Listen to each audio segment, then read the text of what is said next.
आगे सवाल नंबर 5 आ गया है। 2 डाइस के एक बार फेंकने पर मजमूआ 5 या 7 हासिल करने का इस्तेमाल मालूम करें।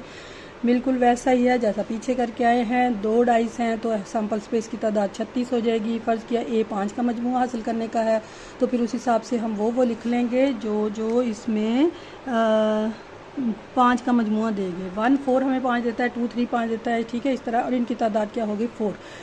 फ़र्ज़ किया कि बी जो है वो हमारे पास वो वाला है वाक़या जिसमें 7 का मजमूआ हासिल होता है। तो कौन कौन से हैं? 1 6 हमें 7 देगा, 2 5 देगा, 3 4 देगा और इसी तरह फिर ये उलट होके ये हम इनकी तादाद 6 हो गई है। ए और बी जो हैं देखें इसमें और इसमें कुछ भी मुश्तरक हमें नहीं मिल रहा, लिहाजा ये फिर क्या है बाहमी मुतनाफी वाक़यात हैं। इसमें इंटरसेक्शन वाली बात ख़त्म हो गई है।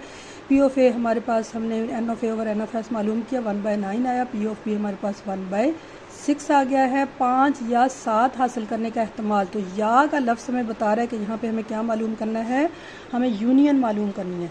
तो P of A union B is equal P of A plus P of B, और ये हमने वैल्यूज़ लगाई, इसको सॉल्व किया तो हमारे पास इसका 5 या 7 हासिल करने का एहतमाल हमारे पास कितना आया, 5/18। सवाल नंबर 6 है जी। 52 पत्तों की गड्डी में से बिला तरतीब एक पत्ता निकाला। वो पता है ना ताश के पत्ते 52 होते हैं, उनमें से बिला तरतीब कहीं से भी कोई एक पत्ता निकालना। अब ये देखना है कि निकाले गए पत्ते का इस्तेमाल मालूम करना है कि वो एक बादशाह या एक गुलाम हो। जब हमने एक ही पत्ता निकाला है ना तो एक ही वक्त में या वो बादशाह हो या वो गुलाम हो, ठीक है।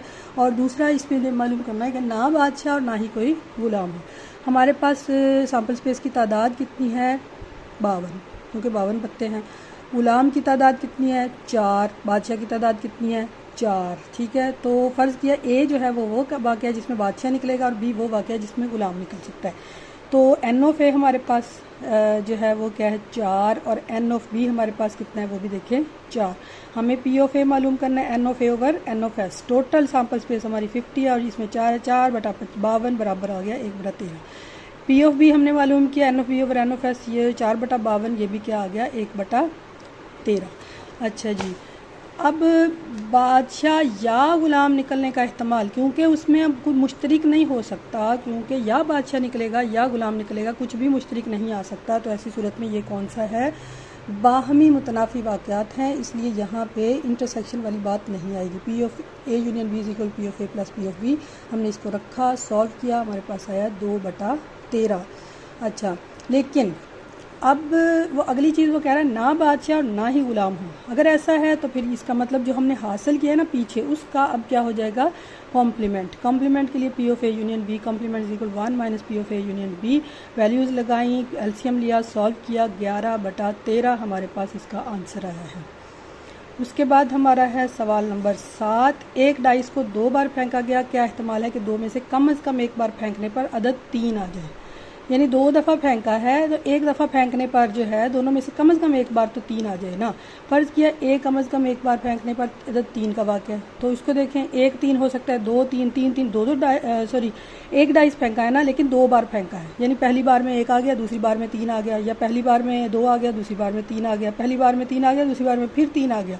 इसी तरह पहली बार में 4 फिर 3, पहली बार में 5 फिर 3, पहली बार में 6 3, इस तरह 3 1 भी हो सकता है। पहली दफ़ा में 3 आ गया, दूसरी बारी में 1 आ गया, पहली दफ़ा में 3, दूसरी बारी में 2, इस तरह करते कराते ये हमारे ये बने हैं। देखें ये 3 जो है ना, ये रिपीट नहीं करना, दोबारा नहीं लिखना, सिर्फ एक दफ़ा आना है, ठीक है। तो फिर एन ऑफ ए हमारे पास इन सब की तादाद कितनी आ गई, 11। एन ऑफ एस 36 है। P of A is equal to N of A over N of S 11/36। इसमें ना उसने कोई यूनियन की बात की, ना इसमें कोई उसकी इंटरसेक्शन की बात हुई है।